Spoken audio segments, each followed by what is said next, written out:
Alright guys, so I decided, okay, but let's not, okay, Chris just keeps running up, mushrooms, that's what those are, mushrooms, which I'm sure you guys already knew that. As you can see, I got a bunch of them, but I wanted to find one that was still growing in the ground. This one is Chrissy. You're not a mushroom. We're talking about mushrooms today. All right, guys. I'm trying to show y'all the mushroom. There it is. Boom. But Chris wants to be the star of the video. There's another one over there. So, I noticed a lot of people asking questions about mushrooms, and a lot of times when people ask questions, if I know the answer, I'll just go ahead and answer it. Or sometimes I'll Google it and try to find the answer. And sometimes I don't know the answer and I don't answer at all. But in this case, I just so happened somebody asked a question about, and these particular mushrooms are called boletes. By the way, this is a very young one. It just popped up. It probably popped up last night. They get very big. I've seen them get 6 inches across. So I've seen them get very big. My yard always has them this time of year when it begins to rain quite a bit. See, you get the one that comes up, and this was the next one that was gonna come up. And you're probably wondering why I'm going through picking up these things. They're not toxic or nothing. You can't eat them. They say they taste like trash though. I'm not going to eat them. Here's another one. See how many I've got in my yard? Just a bunch of them. But I'm going to take these, and we're going to have a little mushroom discussion and try to clear up some of the myths and things about mushrooms and what they actually are and what it means if you see them growing and stuff like that. All right? So let's do that. All right, y'all. So first of all, let's talk about mushrooms. Everybody knows that mushrooms are fungi, right? And this is your pretty classic shape, you know, kind of like the Mario Brothers mushroom. It's pretty classic. But you can have mushrooms that vary in shape, size, color. I mean, just almost infinite. There are black ones, there are orange ones, there are white ones, there are brown ones, there are yellow ones. There are these boletes that, see how it's yellow? And I think I showed this in another video. When you press on them and break the cells, you see how it starts turning. There's a chemical reaction between the air and what's in the actual cells that make up the mushroom that make it do that. It's almost like it bruises right before your eyes. So, but this is a pretty classic mushroom. Now, this is what you would call the fruiting body. And basically what you'll see is, as I keep talking, that mushrooms are basically almost just like a plant. It's just like I said in another video. I think people have gotten a little bit too far away from basic science. And if you know basic science, then a lot of stuff won't creep you out or gross you out because you understand why it happens. When you don't have that knowledge, that's when you tend to, be grossed out, freaked out by certain things. There's really no point. So mushrooms are a lot like flowers. Now, what you don't really see is, let's see if I can show you a little bit. You see how down here at the bottom, it kind of looks like it has roots. See this stuff hanging off? Now, what you don't see is when I broke this off, there's a whole lot of more roots and root-looking things in the ground. The roots of mushrooms is called mycelium. And the just like when you want fruit off your plants, this would be considered the fruiting body. That's why you eat this part of the mushroom, because it's just like tomato is the fruit part. Melons are the fruit part of the plant. Potatoes, well, that's tubers. Let's not get into that. That's a whole nother thing. But star of the show. Anyway, This is what's considered the fruiting body. So if this were an edible type mushroom, or a mushroom that you would consider eating, that's why you eat it, because this is the fruit part. Just like in plants that produce fruit that we eat. Plants have roots, mushrooms have roots. These mushrooms also reproduce. They reproduce a little bit differently though. Mushrooms actually reproduce via spores. And what I need people to know, okay, spores are the equivalent to seeds in the plant world. So whereas you plant seeds to get plants, you're going to have spores for mushrooms. Now in these particular mushrooms, as they get older, this spongy part, it'll become full of spores, and this will shrivel up and die, and the spores will all fall onto the ground. And that's why wherever you see you'll have mushrooms, you generally will have them in that same spot every year, because it drops its spores right where they are. So say this is growing in the ground like this. This will become full of spores at some point. This fruiting body will die, and it'll fall over and rot back into the ground. And those spores will then be there for next year.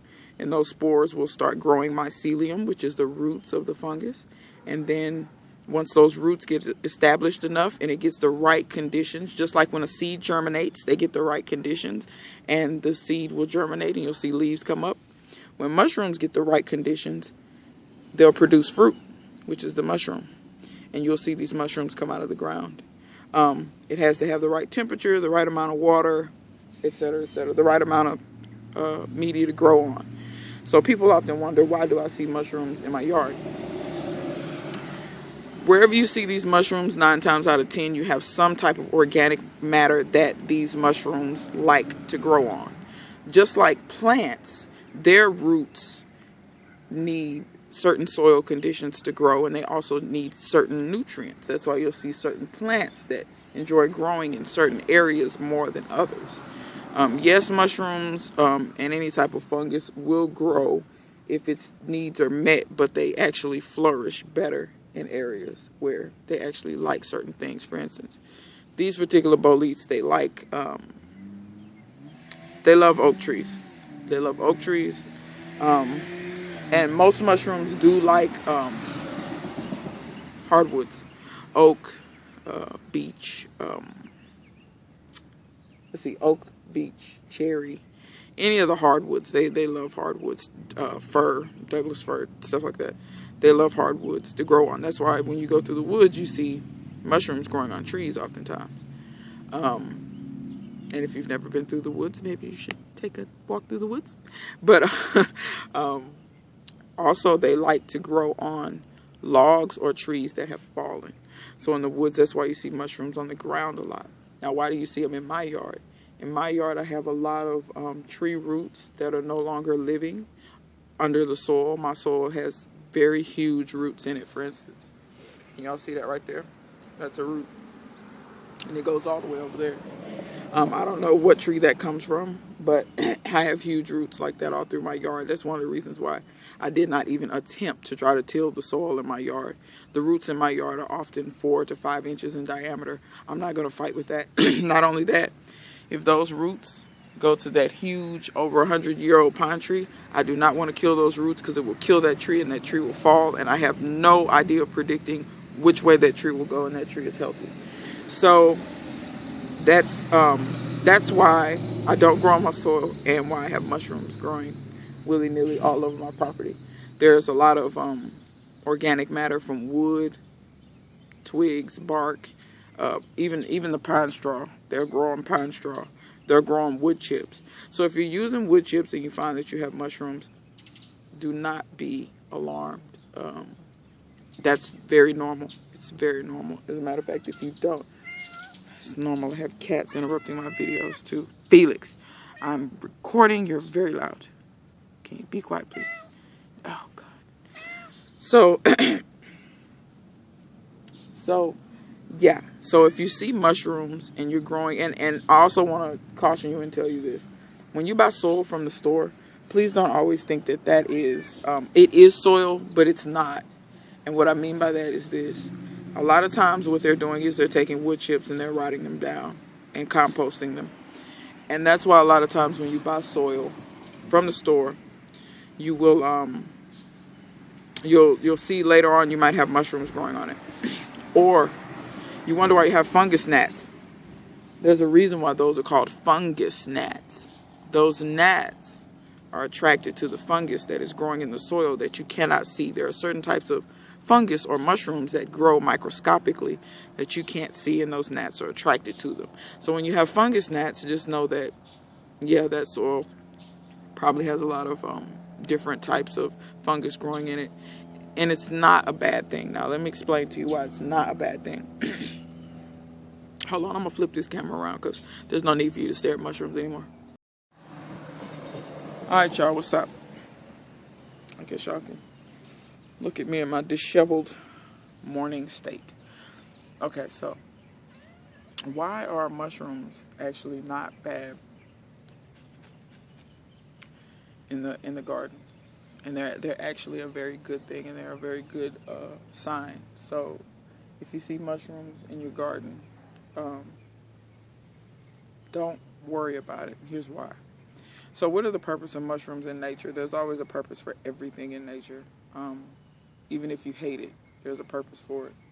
So when it comes to breaking down organic matter, which is that's what happens in nature. Leaves fall from the sky, pine straw falls from the sky, limbs fall out of trees, etc. If those things never got broken down, can you imagine what the earth would look like? It would be full of just clutter, basically. It would be full of a bunch of leaves, twigs, sticks, all the types of things that naturally fall back down to the earth that never break down. Now, that's not the way the world works, though, right? When stuff falls back down to the ground, it breaks down, right? Now, we all know about earthworms that break stuff down. Or when you have a compost and your compost gets hot. Well, those are bacteria. You can't see them, but they're in there. They're bacteria breaking things down. Or let's say, for instance, you use now hot composting is an aerobic process, which means it needs air in order to work. Let's say we're talking about anaerobic processes, which those are lacking oxygen. They thrive without oxygen. And what do we usually do in the garden that's anaerobic? Make compost tea, make comfrey tea. When you take those leaves and you put them in water and they break down in the water, that's an anaerobic process because that's happening in an environment that is devoid of oxygen. Versus your compost pile where there's air getting to it, and that's why it's working. So you have both anaerobic and aerobic bacteria, or very tiny microscopic little creatures that break things down for you. Okay, well, what are the other things in nature that break things down for you? Fungus. So how do they do that? So like I was telling you, the fungus has roots, which are called mycelium. The mycelium grow down into the ground or whatever media that they're living on. Let's say they're living on a log. You're going to have mycelium or the roots growing into that log. And those roots are feeding on the log, creating your fruiting bodies. All the nutrients and the things that they get that they need, they bring it up just like plants. And they make the fruiting body or the mushroom part of the fungus. So the roots are actively breaking things down in the soil. Now, why is that good for your plants? That's good for your plants because oftentimes your plant's roots, they cannot break down things to a molecular level to where they can actually uptake them. And let me relate this to something that probably would make more sense to you. Let's say you grow a cucumber in your yard. You go take that cucumber and you cut it up and you eat it. Okay, now, the first process of you breaking that cucumber down is chewing it, right? Because you're not a snake, you don't swallow it whole. So you chew it, right? And that gets the cucumber pieces into smaller bits. And then you swallow it. And then your stomach takes those chewed up cucumber bits and it mixes it with stomach acid and everything else on the inside of you, which breaks it down even further. And it breaks it down all the way down to a molecular level, to where then it enters your intestines, and your intestines can then absorb it like a sponge. It goes into your bloodstream and you get the nutrients. So let's say this cucumber had, they're green. So let's say they have vitamins. Let's say vitamins. We ain't going to pick one. You can't just absorb those vitamins by looking at that cucumber. You have to eat it. And your body has to break it down into a molecular form to where your body can then uptake it and make use of those vitamins that are in that cucumber. Same thing with the fiber that's in the cucumber. Or let's take something that's actually more fibrous than a cucumber. Let's say a sweet potato. Sweet potatoes have a nice amount of fiber. You cannot make use of that fiber in your digestive system if your digestive system doesn't break down that sweet potato and break that fiber down into a usable form of fiber. You can't just look at the sweet potato and then all of a sudden you benefit from it having fiber and vitamin A and beta carotene and things like that. So that's the same thing that the fungi does for the plants. So when you see mushrooms growing around your plants, it's a good thing. They're breaking down things in the soil into a molecular level that then the roots of your plants can then uptake and take into the plant to be used.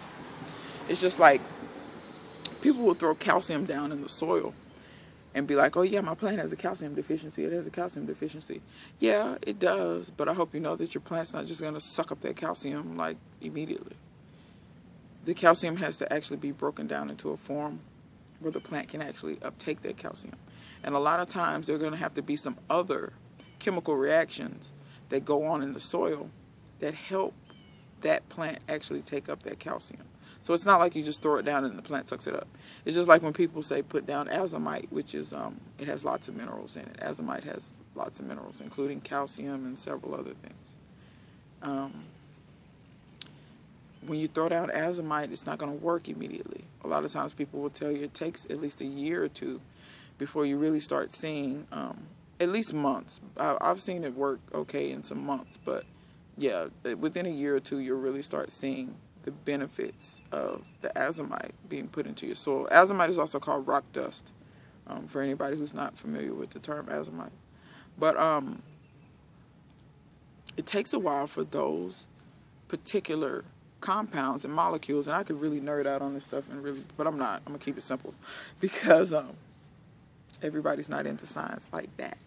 But But yeah, it takes a while for those compounds to actually break down in a molecular form that the plant can actually take up.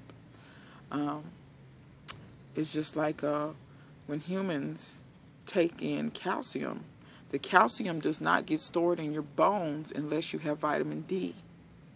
So a lot of people don't understand how that, and it's very similar in plants. When they take up one form of something, they may not be able to use it until they have another vitamin to go with it. So it's not just as simple as, oh, I'm just going to cast this crap out here and it's going to work immediately. No, it's not how it works. Worms are in the soil breaking it down. Mushrooms are in the soil breaking it down. Bacteria in the soil breaking it down. There's all these different steps. Because, for instance, the worms will take the bigger things. Like, for instance, if you have a worm bin like I do, you throw vegetables and stuff out there. The worms are, let's say you throw an old piece of tomato out there. The worms are going to eat the tomato and poop it out. When they poop it out, there's bacteria in their digestive tract, just like ours, but their digestive tract doesn't have as many harmful bacteria as ours. But anyway, they poop it out, and when the bacteria and the digested tomato comes out, then the bacteria can go to work on that and break it down even further. And then when it's broken down even further, and you get ready to put it on your plants can readily uptake it. That's why worm castings work so well, because they've actually been processed several times. They've been processed several times by worms. They've been processed several times by the bacteria in those worm castings as well. Now, don't get freaked out and think, oh my God, bacteria. There are good and bad bacteria. And usually by the time you get worm castings, a lot of the bacteria is dead by that point anyway, especially if you buy them. Now, if you make your own worm castings, they'll be full of bacteria, but it's mostly good bacteria anyway. But if there are any bad bacteria, just make sure you wash your hands. Don't put your hands in your mouth or you know, just to be safe. But I've never gotten sick from worm castings, nothing like that, because it's known that worms' digestive tracts are very different than humans and other mammals' digestive tracts, which can have harmful things, which can actually make you sick.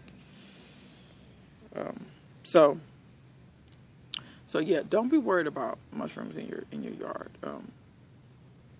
I don't care if mushrooms grow in my yard. I don't care if they grow in my beds. They have grown in my beds before. I'll let them, because I know they're doing me a service by breaking down the soil even further, because I know I use a lot of organic matter in my beds, and so I don't mind the mushrooms being in there.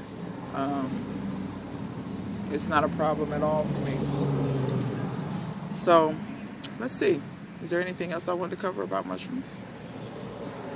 I think that was pretty much it. So yeah, the gist of it is mushrooms help break down your soil, people, so that your plants can readily take up nutrients. Let me throw in this one other thing. How many of you have ever heard of mycorrhiza? If you haven't heard of mycorrhiza, there's this little stuff that you can buy, and when you plant plants, you throw it in the hole where you're going to put the plant, or where you're going to put the seeds, and it's said to help the roots be able to create a beneficial relationship with the soil, so that it can take in more nutrients. So the whole purpose of putting down mycorrhiza is so your plants can have healthier roots, you can have healthier plants. Well, mycorrhiza is fungus. That's what it is. So you're basically just buying a fungus to do exactly what I said. The fungus grows in the root region of the plant.